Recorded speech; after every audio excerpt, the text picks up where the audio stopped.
नमस्कार, आप देख रहे हैं श्रेष्ठ भारत। आपके साथ मैं हूं संजीव चौहान। तो नीतीश कुमार ने विपक्षी गठबंधन छोड़कर बीजेपी का हाथ थाम लिया।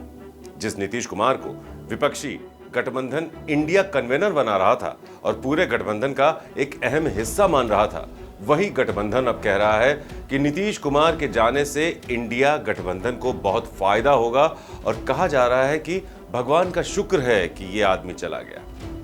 कांग्रेस का वरिष्ठ नेता जयराम रमेश ने नीतीश कुमार के खिलाफ जमकर भड़ास निकाली। उन्होंने कहा, यह सच है कि कुमार ने पटना में विपक्षी नेताओं की पहली बैठक की मेजबानी की थी और उसके बाद के सभी सम्मेलनों में हिस्सा लेते रहे थे, लेकिन हालांकि हमें ये नहीं पता लग पाया, हम ये नहीं पता लगा सके कि उनकी योजनाएं क्या थीं। लेकिन पिछले 2 या 3 महीनों में उनका व्यवहार अविश्वास पैदा करने वाला था। नीतीश कुमार के भाजपा के साथ जाने को लेकर कांग्रेस नेता ने कहा, इसका इंडिया गठबंधन पर कोई प्रभाव नहीं पड़ेगा, बिल्कुल कोई प्रभाव नहीं पड़ेगा। ये नीतीश कुमार की शैली है। ये आया राम गया राम नहीं है, बल्कि ये आया कुमार गया कुमार है। उन्होंने कहा कि नीतीश कुमार के पीछे नरेंद्र मोदी काम कर रहे थे और उनके कहने पर ही नीतीश कुमार ने ये पूरी भूमिका बनाई और गठबंधन से बाहर निकल गए। उन्होंने दावा किया कि दिल्ली में बैठे झूठ के जगत गुरु और पटना में बैठे विश्वासघात के विशेषज्ञ के बीच जुगलबंदी। रमेश ने कहा, नीतीश कुमार पिछली बैठकों में हमारे साथ थे, लेकिन कल जो हुआ वो सही नहीं है। एक राजनेता को लोगों ने मौसम वैज्ञानिक कहा था, लेकिन नीतीश कुमार मौसम वैज्ञानिक नहीं बल्कि राजनीतिक गिरगिट हैं। उन्होंने कहा कि जब 14 जनवरी को मणिपुर के थौबल से भारत जोड़ो न्याय यात्रा शुरू हुई तो प्रधानमंत्री मोदी ने मिलिंद देवड़ा को कांग्रेस से हटाने के लिए मुहूर्त तय किया।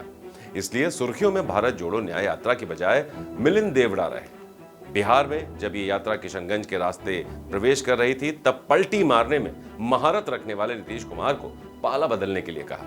उन्होंने ऐसा ही किया और मीडिया का सारा ध्यान भारत जोड़ो न्याय यात्रा से हटकर बिहार में सरकार पर लग गया। झारखंड के मुख्यमंत्री हेमंत सोरेन और राजद प्रमुख लालू प्रसाद के खिलाफ ईडी की कार्रवाई को लेकर रमेश ने कहा, नरेंद्र मोदी प्रतिशोध की राजनीति करते हैं, विरोधियों के खिलाफ सीबीआई और ईडी का इस्तेमाल करते हैं, लेकिन जिनके खिलाफ एजेंसियों को लगाना चाहिए उन्हें अपनी वॉशिंग मशीन में डाल देते हैं। जयराम रमेश ने यह भी कहा कि अब जैसे ही भारत जोड़ो यात्रा झारखंड पहुंच रही है, हेमंत सोरेन के खिलाफ ईडी की कार्रवाई की जा रही है ताकि मीडिया का ध्यान इस यात्रा से हटाया जा सके।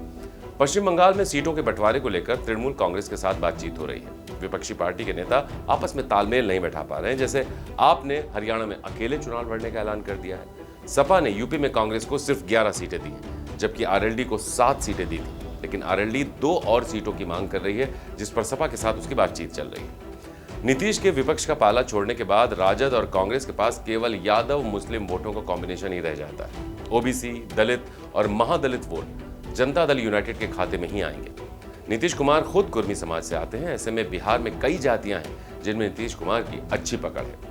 नीतीश कुमार ने राजद का साथ क्यों छोड़ा, इसको लेकर भी भाजपा के सम्राट चौधरी ने दावा पेश किया है। सम्राट चौधरी का कहना है कि राजद नीतीश कुमार की पार्टी के विधायकों को तोड़ने में लगी हुई थी। हालांकि वो इसमें कामयाब नहीं हो पाई, लेकिन नीतीश कुमार को जब इसकी भनक लगी तो उन्होंने राजद का साथ छोड़कर बीजेपी का दामन थाम लिया। सम्राट चौधरी ने यह भी दावा किया है कि राजद जदयू को साल 2024 में, यानी जनता दल यूनाइटेड को साल 2024 में खत्म करना चाहती थी। हालांकि जेडीयू से अलग होने के बाद राजद नेता तेजस्वी ने बयान दिया है कि नीतीश कुमार की पार्टी इस साल 2024 में खत्म हो जाएगी। विपक्षी पार्टियां भले ही नीतीश कुमार के जाने को अच्छा बता रही हों, लेकिन बीजेपी के नेता कह रहे हैं कि विपक्षी पार्टियों का हाल खिसियानी बिल्ली खंभा नोचे वाला है और लोकसभा चुनाव से पहले ही विपक्ष का इंडिया गठबंधन धराशायी हो गया है। बीजेपी दावा कर रही है कि लोकसभा चुनाव से पहले विपक्षी गठबंधन में और भी कई पार्टियों के विकेट गिर सकते हैं और गठबंधन के नाम पर कांग्रेस ही अकेली रह जाएगी। श्रेष्ठ भारत पर खबरों से जुड़े रहने के लिए चैनल को सब्सक्राइब करें, बेल आइकन दबाएं और देखते रहें श्रेष्ठ भारत।